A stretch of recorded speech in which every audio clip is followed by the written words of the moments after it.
জেহাদ শব্দ কোৱাৰ লগে লগে পুলিচ মিলিটাৰী আহি হুলস্থুল লগাই দিয়ে।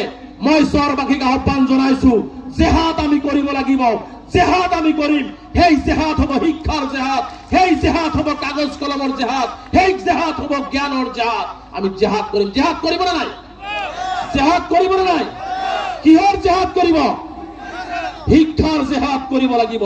আজি সংকল্প লওক, পেটত গামোচা বান্ধি হলেও, গাৰ তেজ বিক্ৰী কৰি হলেও অন্যায় অত্যাচাৰ আমাৰ ওপৰত যিমান ঘৃণা বিয়পাইছে, আমাৰ ওপৰত যিমান বুলডোজাৰ চলাইছে, যিমান অন্যায় কৰি মাদ্ৰাসা ভাঙিছে, যিমানে আমাৰ লেবাৰ শ্ৰেণীক খেদি পঠিয়াইছে, তাৰ যোগ্য প্ৰত্যুত্তৰ কিহেৰে দিয়া হ'ব? শিক্ষাৰে দিয়া হ'ব। শিক্ষাৰে বুলডোজাৰ আমি ভাঙি পেলাম। কলমেৰে আমি অকল অন্যায় অত্যাচাৰ ভাঙি অপৰাই আমি এন্ধাৰ ফালি আমি পোহৰ আনিবলৈ চেষ্টা কৰিম। চহৰবাসীয়ে এই চেষ্টা কৰিব লাগিব। গতিকে মই আপোনালোকক আহ্বান জনাইছো যে শিক্ষাৰ আন্দোলন সৃষ্টি কৰক, শিক্ষাৰ বিপ্লৱ সৃষ্টি কৰক। নাখায় নাপায় হলেও কষ্ট হ'ব। চহৰত ৰাস্তা নাই, বিদ্যুৎ নাই, জীয়াইতো ৰাখিছে নেদেখা জনে। কষ্ট কৰক, নিজৰ জীৱনটো যি হল হল।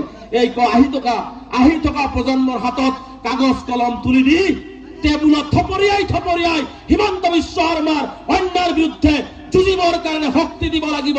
আৰু সেই শক্তিটোৱে ক'ৰ পৰা পাব? শিক্ষাৰ পৰা সেই শক্তি পাব। গতিকে সেই শক্তি আমি শিক্ষাৰ জৰিয়তে দিব লাগিব। সেইকাৰণে